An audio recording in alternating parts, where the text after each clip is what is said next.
We will begin the meeting of the Sacramento Metropolitan Fire District Board of Directors, Thursday, February 25th, 2021, 6 p.m. We are meeting remotely via Zoom. Madam Clerk, will you please call the roll?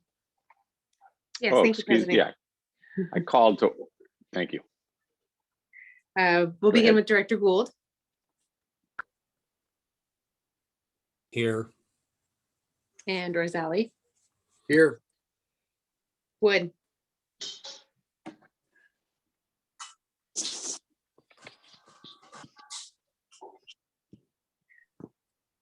Director Wood, I see you.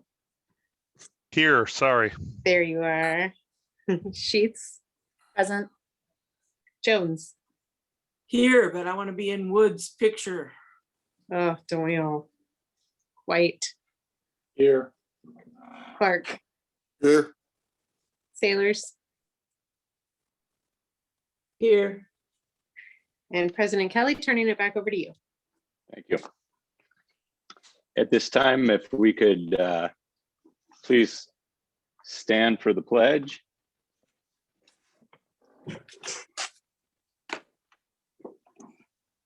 And repeat after Director Orzali. I pledge allegiance To the flag Of the of the United United States of America, And to the and republic for which it stands, one one nation, nation, under under God, indivisible, with with liberty and justice for all. for all.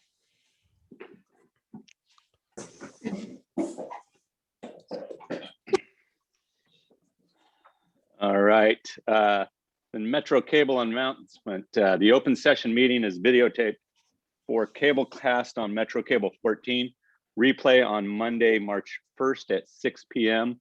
and Wednesday, March 3rd at 2 p.m. on channel 14, webcast at sacmetrocable.tv. Public opportunity to discuss matters of public interest within our district jurisdiction, including items on or not on the agenda. Are there any speakers this evening?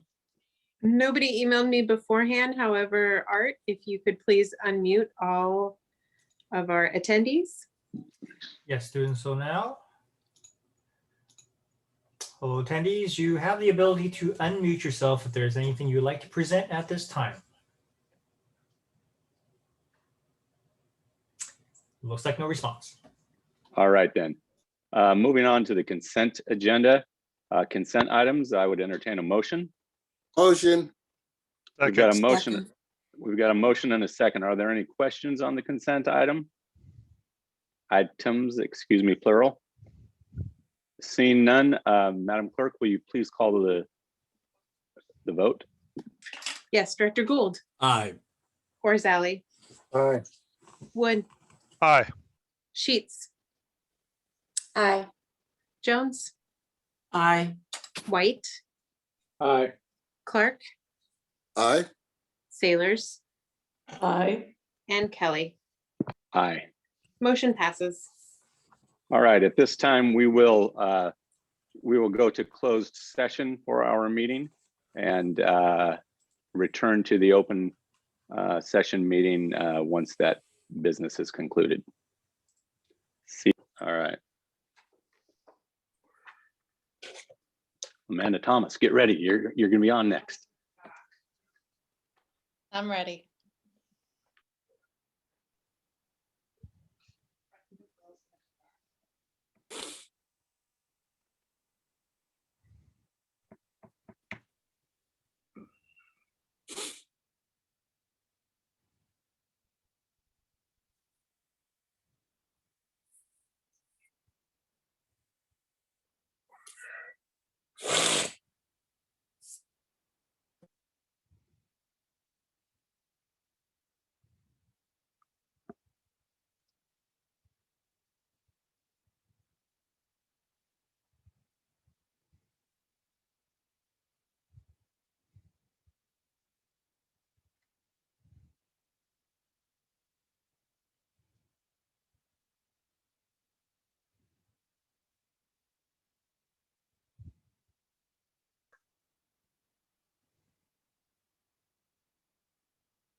We see the smile, Director Orzala, you made it.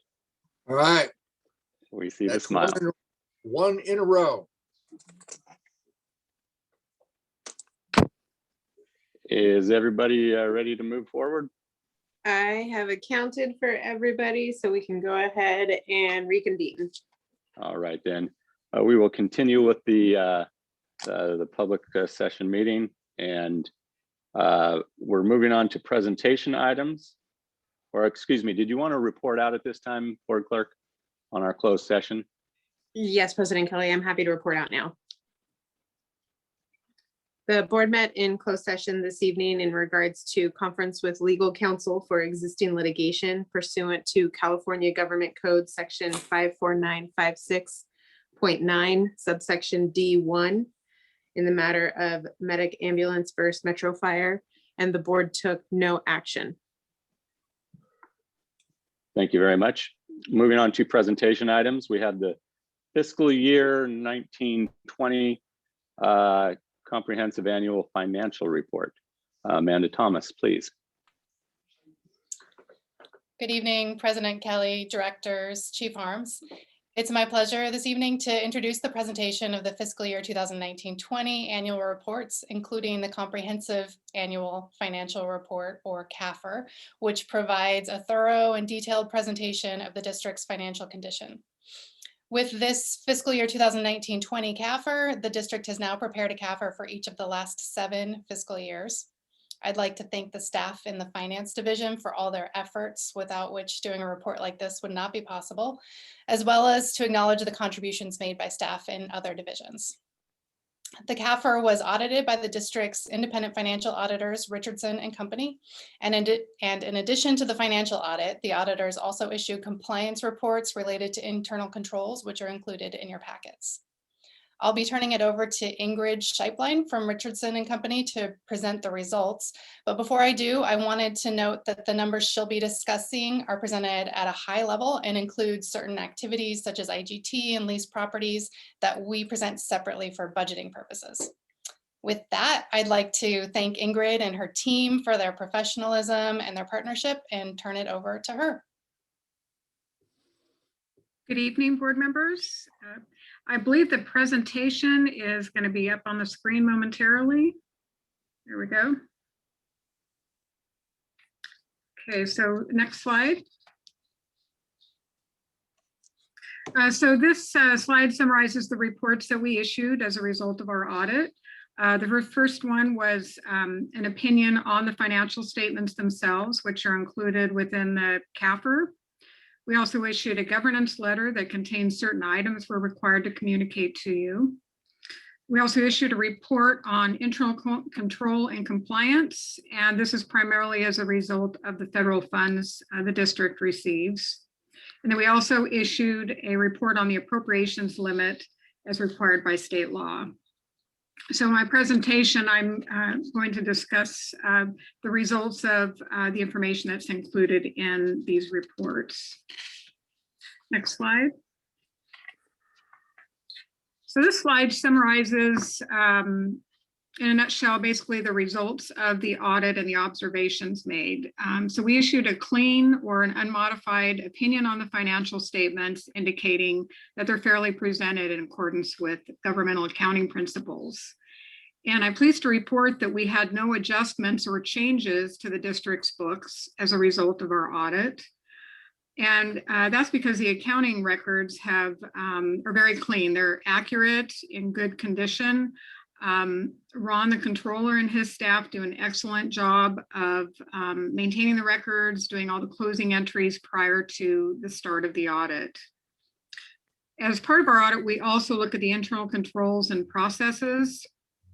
And we concluded as a result of our audit that the district has good internal controls in place. Next slide.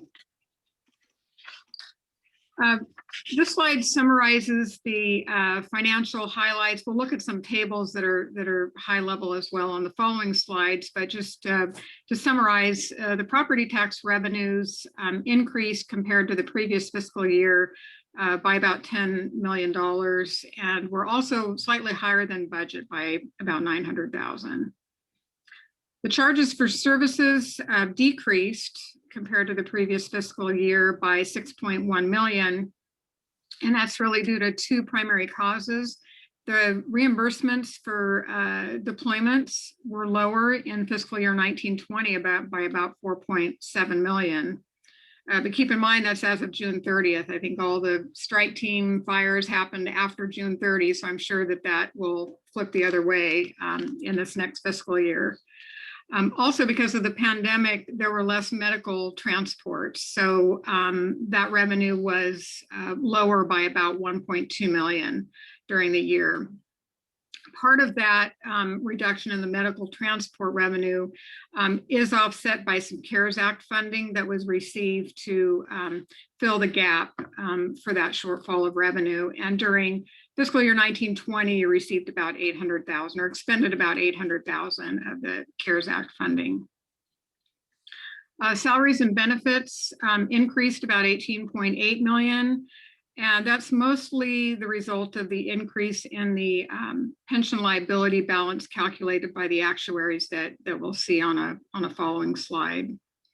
Services and supplies also had an increase about 2.6 million. There were a variety of different reasons for that cause, one of them being higher insurance costs. There's more vehicle maintenance, also purchases of new fire equipment and supplies and turnouts during the year.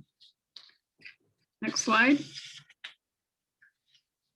Also, we'll see on the following slide that in the table that the unrestricted net position, which is basically the reserves, looking at it on a full accrual basis, it's a negative or deficit of 657 million. And that's mainly the result of that number being net of the pension and the OPEB liabilities. Looking at just the general fund, which is typically how you look at the financial information on a monthly basis, is the general fund. Looking at the general fund, the revenues in that fund exceeded expenses by 5.2 million. And that's actually higher than what you budgeted. You projected expenses being higher than revenue. So your end result in the general fund is that you're better than your budget by about 6.4 million.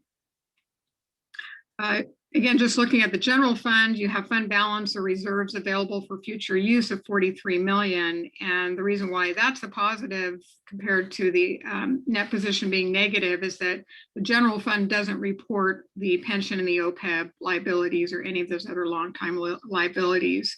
So looking at the general fund, you do have reserves available for future use. Next slide. This slide is a snapshot of the equity section of your balance sheet that's on page 20 within the CAFR. And just to point out a couple of items, the 77 million of investment in capital assets, that's basically your facilities, equipment. Those are not liquid resources. You do have some restricted funds, 8.6 million. Most of that is impact fees and other revenue sources restricted for capital acquisitions. And then the unrestricted net position that I referred to on the previous slide is 656 million. Next slide.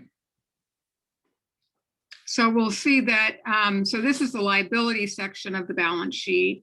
And so you'll see that you have a pension liability of 466 million, OPEB liability of 198 million. Those reduce and cause that negative unrestricted net position that we saw on the previous page. You'll see the net pension liability actually went up considerably during the year, about $35 million. And that doesn't mean you're not making your annual contributions. This is just a function of the liability calculations performed by the actuaries. So the amount of cost that the actuaries calculate, annual cost, was greater than the amounts that were contributed and the investment earnings, causing that liability to go up. The OPEB liability, on the other hand, decreased slightly, about $9 million, and that's just due to an updated actuarial calculation. Next slide. This slide is a summary of the income statement that's on page 21 of the CAFR, and it shows some of the changes that I discussed earlier. You can see the increase in taxes went from 153 million up to 163, almost $10 million increase. And then this also shows the $6 million decrease in the charges for services that I mentioned earlier. On the expense side, the increase of salaries and benefits up to 190 million, the $18 million increase. About 13 million of that is related to that change in the pension liability.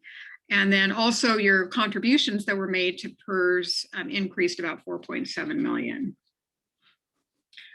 So if you look at the 2020 column down under the line item net income loss, you'll see there was a slight loss during the year of 905,000. However, that does include the pension and OPEB liability adjustments or changes in the liability that affect expenses. So included within that net loss is about $10 million that's not actual cash outflow, but just a function of the changes in your liabilities related to pension and OPEB. So without that expense in there, you would have a positive or net income. Next slide.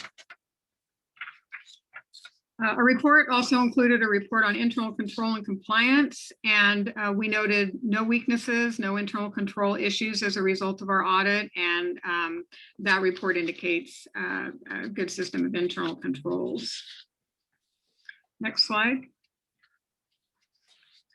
So relative to federal grant compliance, the district expended 3.7 million of federal grant funds during the year, requiring that we perform additional grant compliance procedures. The largest grant during the year that was considered a major program that we tested is the Assistance to Firefighters grant. The results of our audit of compliance concluded that the district complied with the federal laws and regulations related to those grant funds. Next slide. So included in the governance letter are required communications. And as I mentioned earlier, that letter indicates that we had no audit adjustments as a result of our audit. That letter also discusses in more detail the pension liability and the increase that I mentioned earlier of the 35 million.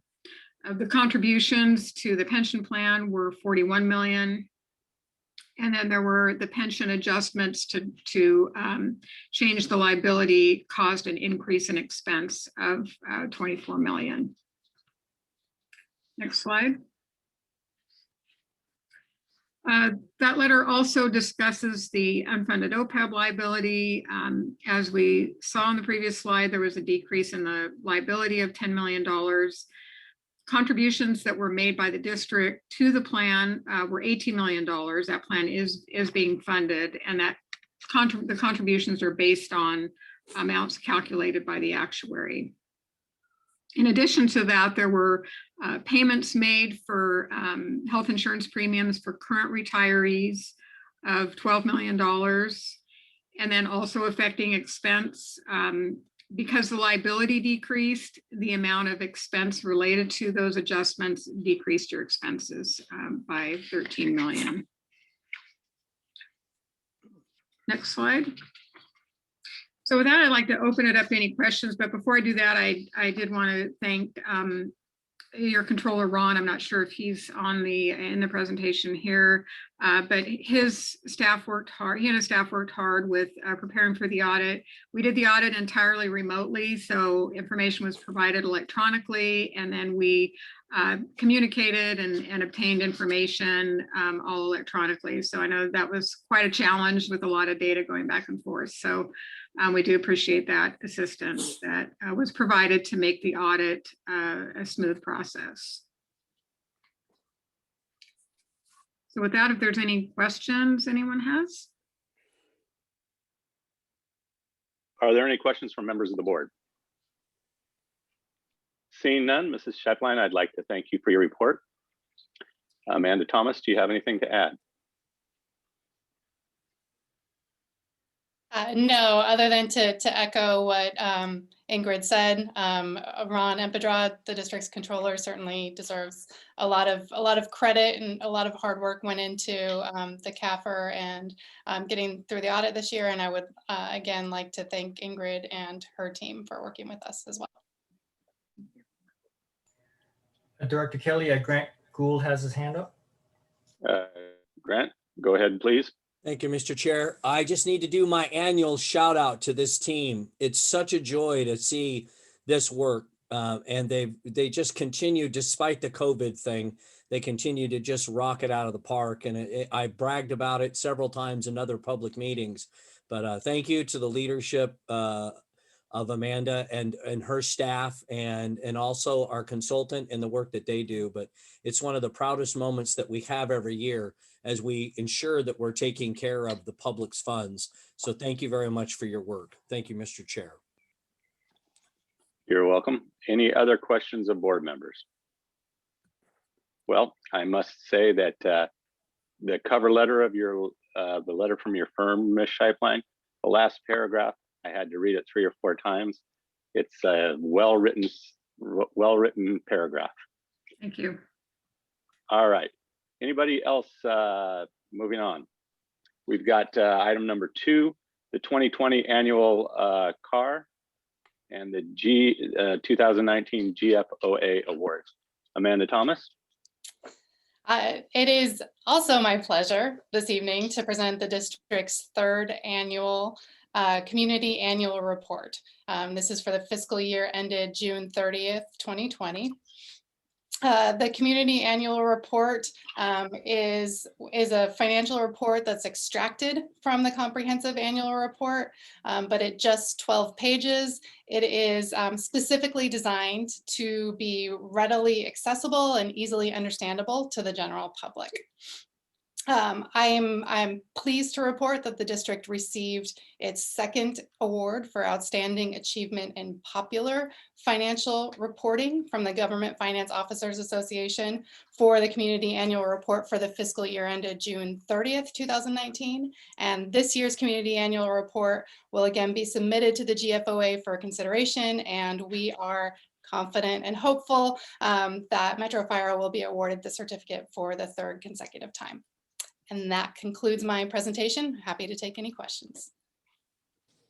Any questions from anyone? Not Seeing no questions, this is Randy or Sally. please go ahead, Mr. Orzali.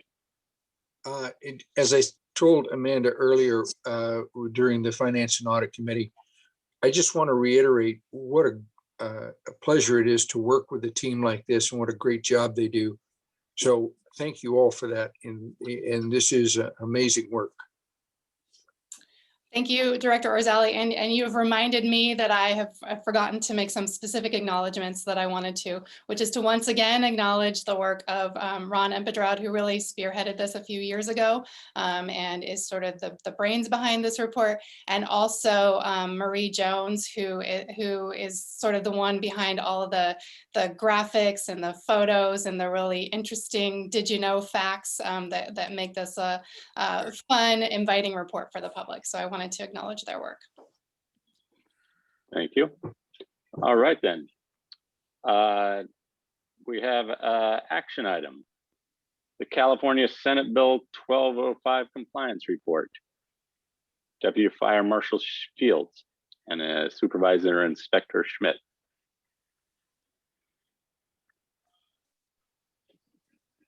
Ms. Fields, the floor is yours. Good evening, board and Chief Harms and executive staff. I am Supervising Inspector Diana Schmidt, and I am here this evening to present California Senate Bill 1205 compliance report.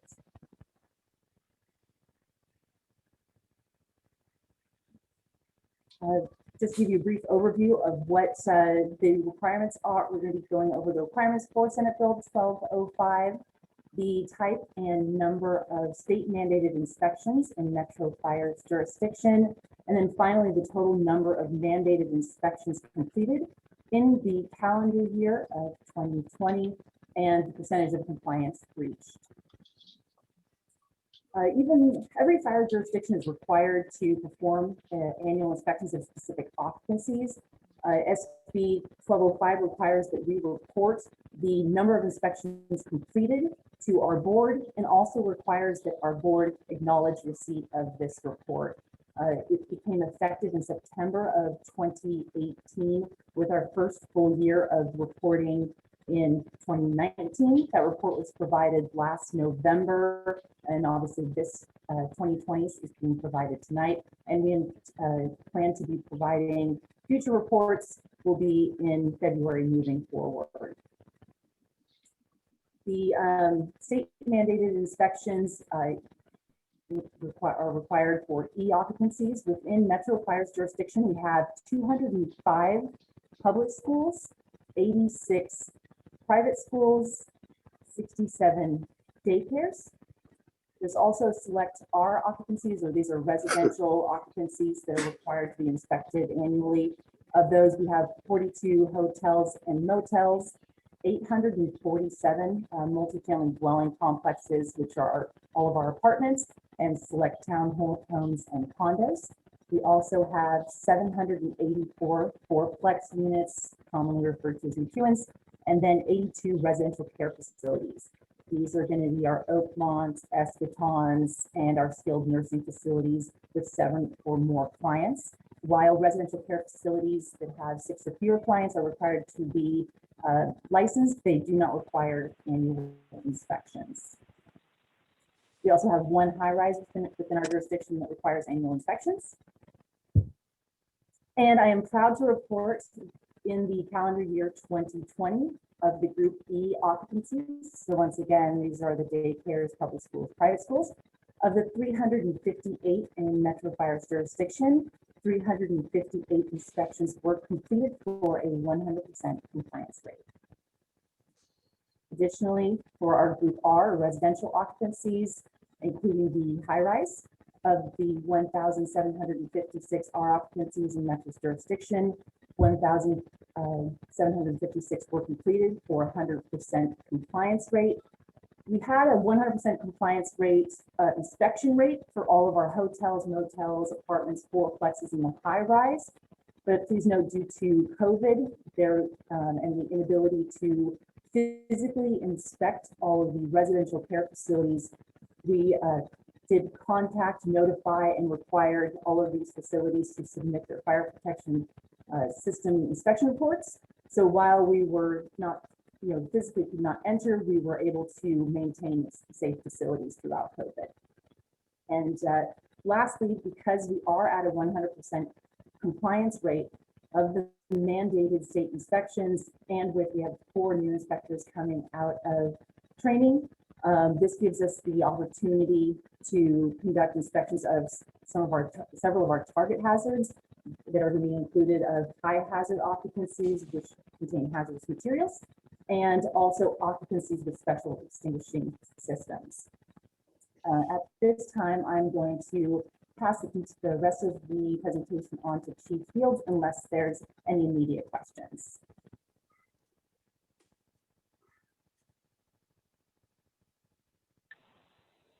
Seeing no immediate questions, Ms. Fields, the floor is yours.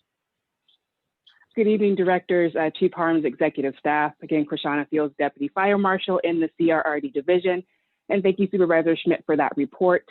And a huge thank you to all of our staff in the CRRD division for all of their hard work and determination through the challenges of COVID and completing our annual mandate inspection and keeping the members of our community as well as our suppression staff safe.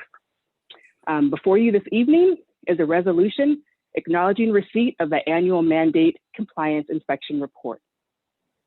The California Health and Safety Code section 13146.2 and 13146.3 requires every fire department that provides fire protection services to annually inspect their public and private schools, hotels, motels, lodging houses, apartments, and certain residential care facilities.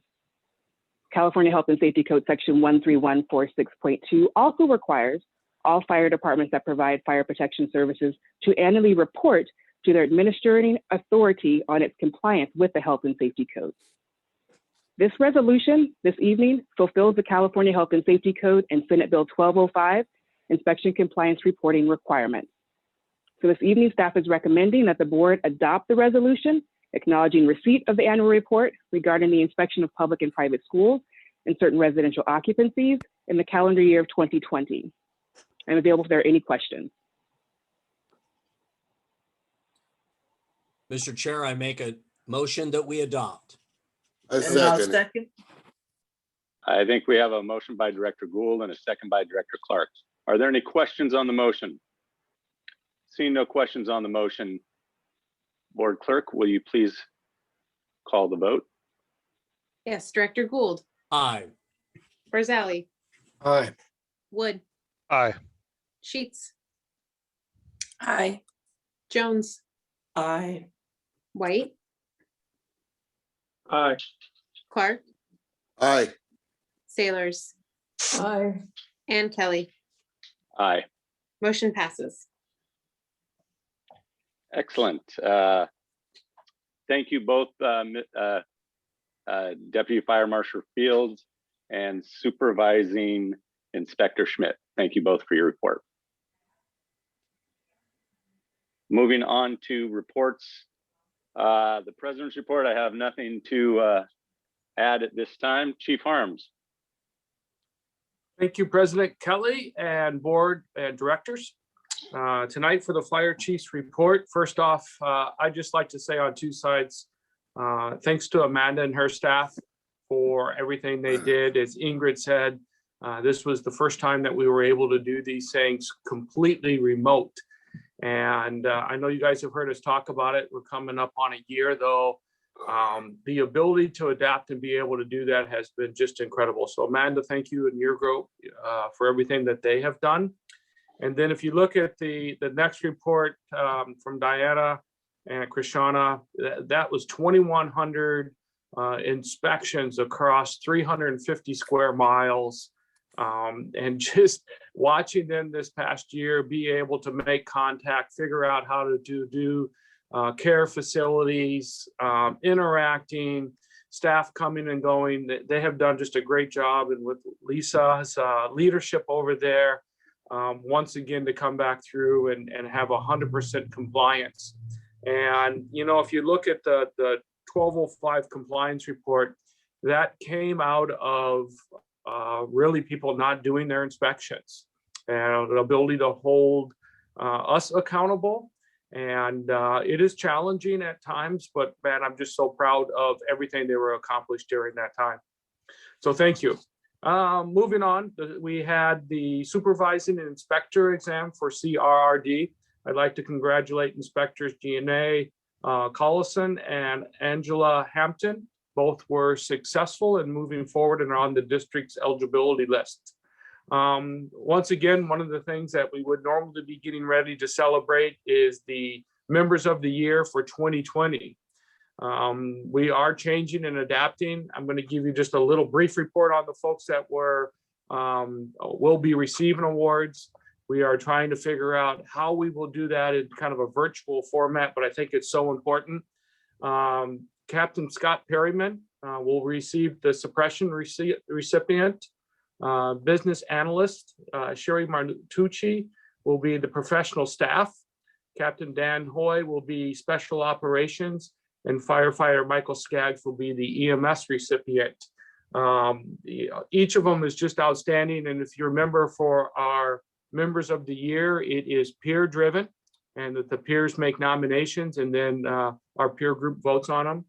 For those that get recognition that were nominated for Engineer Doug Dorzell, Firefighter Ian Duncan, Captain Steve Harrington, and Firefighter Jacob Lazara. Each of them have done just an outstanding job throughout the year. Additionally, individuals that receive awards, an honorary Metro Fire member will go to Dr. Kevin Mackey for his support really over the last few years. But as you all know, with COVID testing and with vaccines and really being able to, I would say as an organization, be out in front and be able to be a pod, be able to provide vaccines and the testing side of it. And If you all remember, in the very beginning of it, we did antibody testing, and Kevin was just a huge part of that. So congratulations. For peer recognition, Engineer Thomas DeGrace for a high angle rescue that he was a key portion of it in July. Company accommodations, Engine 24, Medic 24 C shift, Captain Steve Oberlander, Engineer Holly Gardner, Firefighter Dave Miller, Firefighter Nicole Barfneck, and Firefighter Nicole Finno. They performed during a structure fire with a rescue in December. Another company accommodations is Truck 50, Engine 50, and Medic 62 C shift, Captain Tim Beard, Engineer Kyle Haggerty, Firefighter Derek Sheets, Captain Joe Smith, Captain Brian Barthel, Engineer Joseph Snyder, Firefighter Colin Dorsey, Firefighter Andrew Truss, and Firefighter Nick Covington for what they performed as a rescue in October. Again, due to COVID, we'll put something together that we won't be meeting in person, but we'll bring that stuff forward and recognize our members as they deserve. I hope that you've had a chance. I know we talked at the last meeting about the website. The website is up and is available. The feedback has been tremendous, both internally and externally, thanks to IT and Matt and all his folks over there. A few meetings for me. We had the Sac County Fire Chiefs Association meeting, as well as this week we had a labor management meeting, again, adapting over this year to a Zoom format.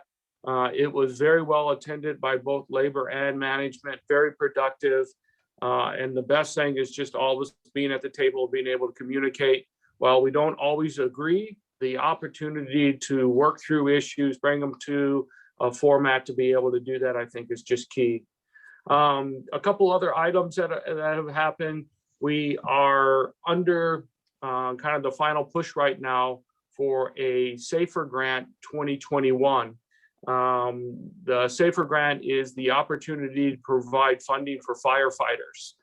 The district has been successful in the past with 3 SAFER grants. The funding this time is a little bit different, is that it will be 3 years with no match. It will be very competitive as far as the process. A lot of things that were disallowed in the past have been rolled in. So certain benefits, certain additional cost of those firefighters will be rolled in.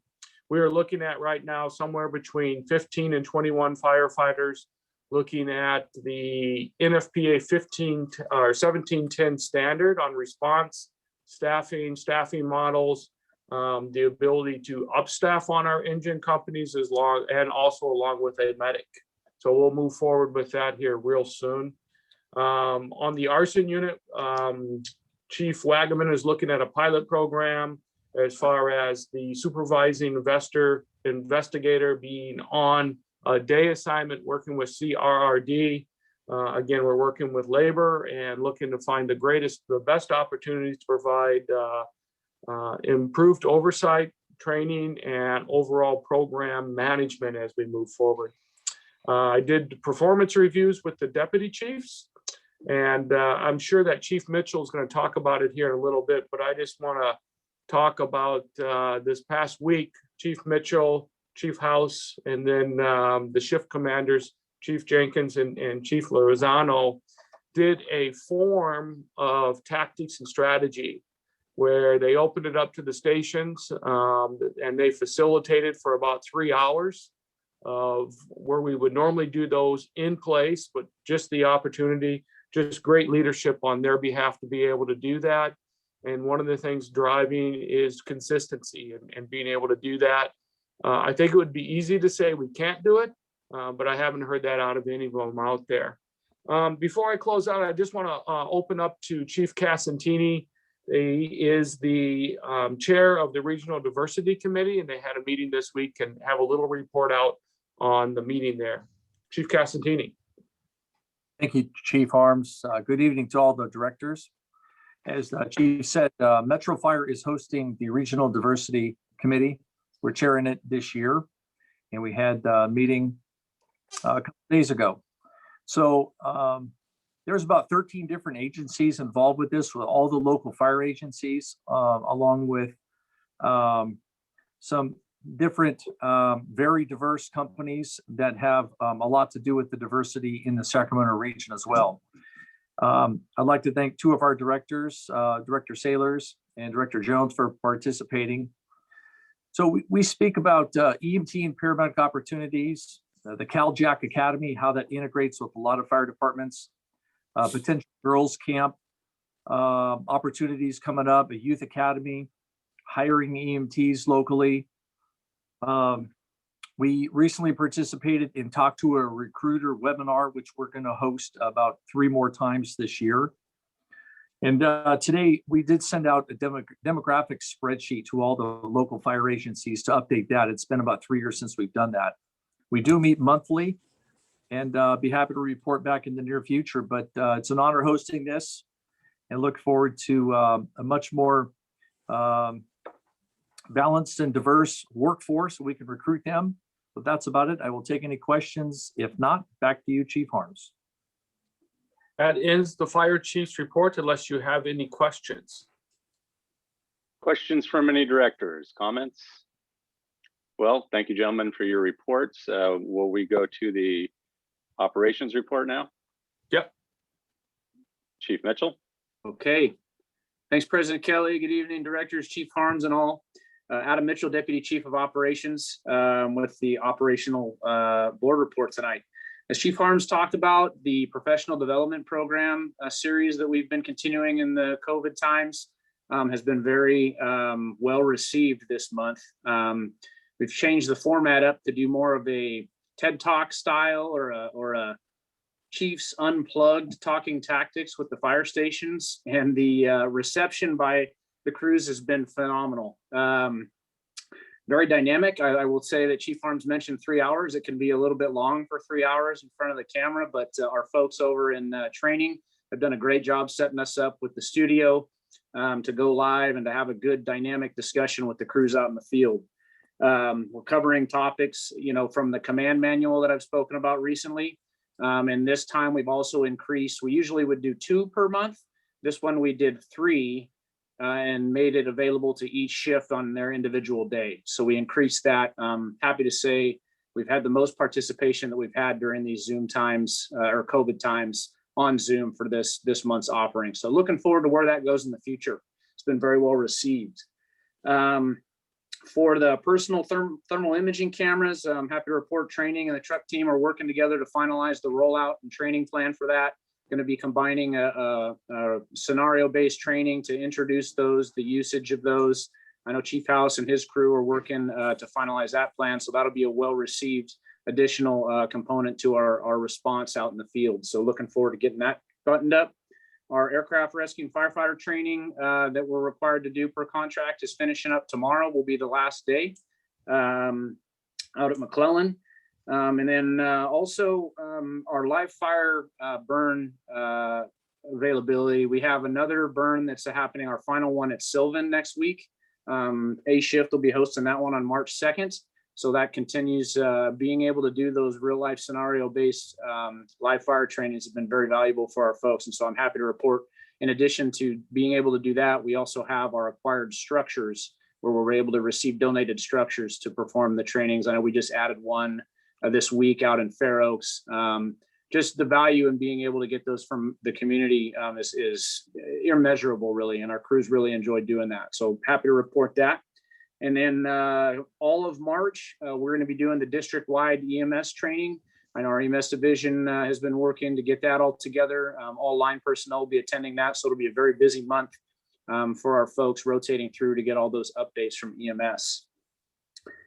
COVID status, happy to report that we continue that same trend we've talked about before. We're down to 1 member off right now that's COVID positive, and no members off awaiting contact tracing results. We have 112 positives total since the beginning. And so we've seen that, just like we've heard in the news, we've seen that continue through our field, our members out there that are healthy and at work. So good news there. And then on our vaccination front, our vaccination point of distribution, we are finishing up that process. It will be the last day will be March 5th. We'll finalize the final distributions of vaccines using our pods, and then moving forward, those doses will be reallocated to support the rest of the county health tiers to continue the vaccination piece. That does not stop our availability for Cal Expo and some of those other mechanisms if folks still need to get those vaccines done. And so I'm happy to say too, through that process that was facilitated through our emergency operations team, we've had 0 wasted doses out of all of the times we've been providing those. And we've also been able to help out a few of our partners in the community, the city of Rancho Cordova, police department, Citrus Heights, even on the state level, Cal EMS. So very positive for that. And then for Captain Perryman and the CCRU program, spoke with him this afternoon. Those numbers are still going. They're not as strong as they were, which is another good indicator. They're still busy out there. They're still contracted through county health to stay in service through June. So we'll stay out there and assisting and doing the COVID testing in the congregate living facilities to help public health. And a couple more items for CERT. We will have a CERT activation this Saturday to support a community vaccination event out at Del Campo. I'm so happy to report that Baton Chief Furica has been working with our CERT folks to make sure that they get out and are able to provide assistance out in the community as well. And then for statistics, we've had 3,562 calls since our last report. Our members have responded to 13 building fires. 4 of them were in our jurisdiction. Our busiest engine for a second meeting in the row is engine 24 since our last report, with 166 responses.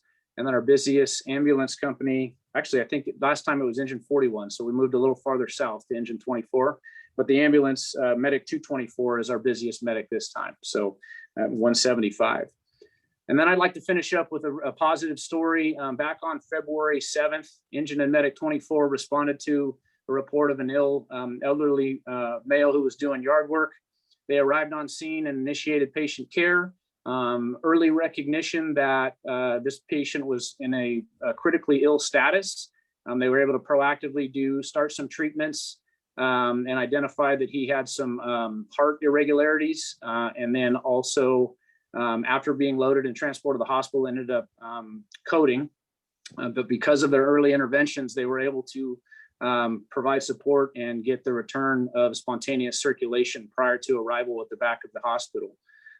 Good news there. The patient was transferred to the emergency department where they took him upstairs to the cath lab where they had to restart his heart 2 additional times. But as of last week, the outcome, that patient has been discharged from the hospital with 0 neurologically intact, 0 deficits, and has returned home. So that's good news there. Speaks to the quality of professional care that our crews and members out there provide. And we don't always hear about those. So I thought that'd be a good one to mention tonight. Unless there's any questions, that's the end of my report tonight. Any questions of Chief Mitchell and his report? This is Randy Orzali. Yes. Please go ahead, sir. It's not a question. I just want to commend the captain and Metro Fire on having 0 wasted doses. This is a big deal. And I truly appreciate the effort because I know that there are complications that we're not aware of. So thank you so much for that. You bet, Director. I'll pass that on. I think Chief House and the EOT is actually listening in the audience. So they appreciate that. Thank you. It's been a tough climb to get there, but they've been doing a great job finding people that would need that. So thanks. All right. Any other questions or comments for Chief Mitchell's report? No? Moving on to Firefighters Local 522. Mr. McGoldrick, you have anything to say? President Kelly and directors, I have no report tonight. Thank you. Okay, thank you. All right, moving on to committee and delegate reports. First one would be the executive committee. Executive committee has not met. There's nothing to report out. Moving on to the Communications Center, JPA, Deputy Chief Wagman. Good evening, President Kelly and directors, Fire Chief Harms, Tyler Wagaman, Deputy Chief of Support Services. The Com Center JPA board has not met since your last meeting. We are scheduled to meet next on March 9th at 9 o'clock in the morning. End of report. Okay. Thank you. Thank you. And Chief Harms, California Fire Rescue Training, JPA. We have not met. Our next meeting is April 15th. Thank you, sir. Finance and Audit Committee, Director Orzali. Finance and Audit Committee met this evening, received the reports from CFO Thomas, for which we are very grateful. And I want to mention in those reports that Ms. Thomas made us aware that we are, even though we have a somewhat labile budget due to COVID and so forth, we're going to be able to maintain 15% reserves, which is important, at least to me. And so thank you for that. Our next meeting is 25th of March. All right. Director Gould, Policy Committee. The Policy Committee will meet on March 11th, and the time will most likely be 5:30, but to be determined at this stage, Mr. President. All right, thank you. Moving on to board member questions and comments. Director White.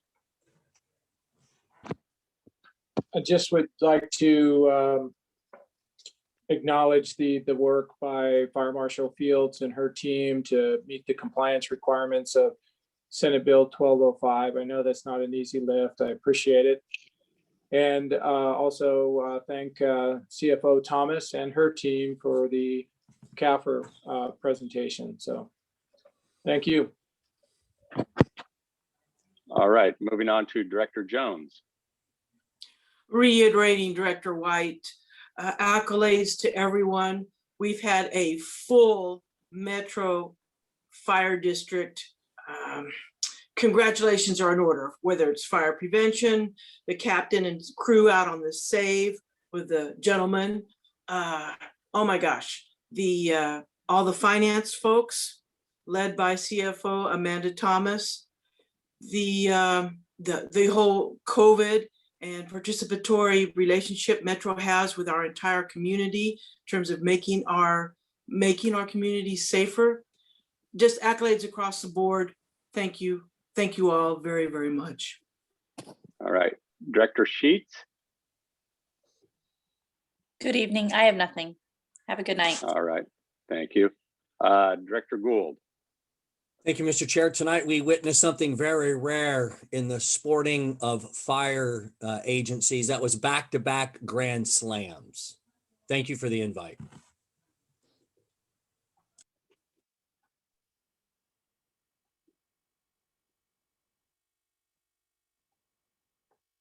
Director Orzali. Director Orzali? Yes. I wanted to take just a moment to say the board members' question comments. Yeah, can you hear me now? Okay. Yes, we are hearing you. Okay, so I wanted to mention that the Sac Metro Public Safety Foundation met via Zoom earlier this afternoon and was able to authorize our going into an endowment process for the general public and for Metro Fire members so that they can make those arrangements in their wills and trusts. And I appreciate everyone's effort in that. Particularly, I want to thank Brenda Briggs for her efforts in facilitating it. So thank you very much. Thank you, Director Orzali. Director Wood. Thank you, Mr. Chair. I just would like to echo the comments that were made earlier. Great presentations by Fire Marshal Fields, her team, Ron, Amanda, and congratulations to Chief House. Appreciate all his work, making sure that we have no wasted vaccine and that we're making sure we get all the members of the community safe. Thank you. Director Clark.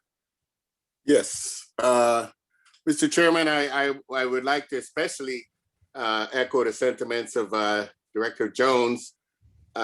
She basically has expressed most of the comments that I would like to would have made.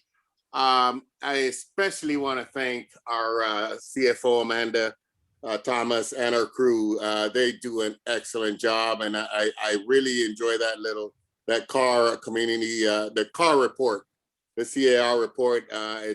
It really is fun to deal with. It breaks everything down for the constituents, that they can understand what our, basically our agency.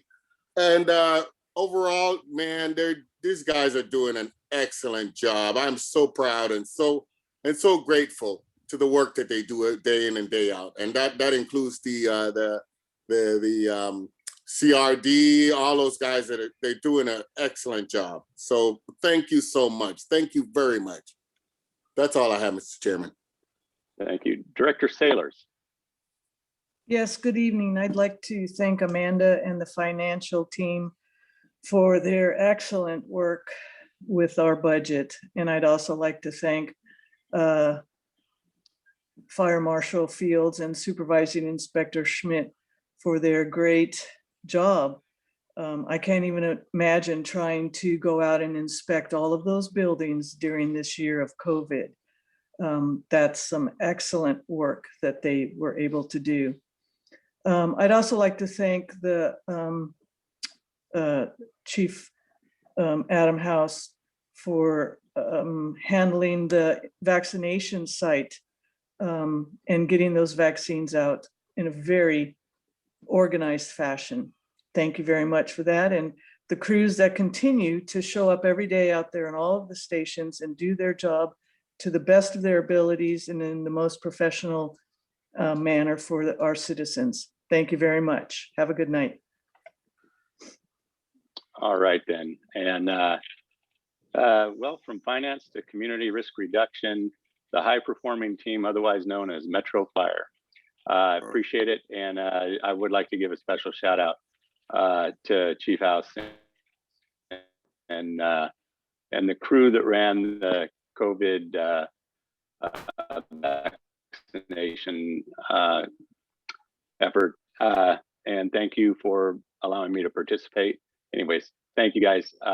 And if we have nothing else before us, I would like to adjourn the meeting, and our next meeting will be March 11th. So March 11th, when I hope to see all your smiling faces once again. All right. Have a good night, everybody. Thank you, everybody. Good night, everyone. Have a great weekend. Good night, all. Good night, all.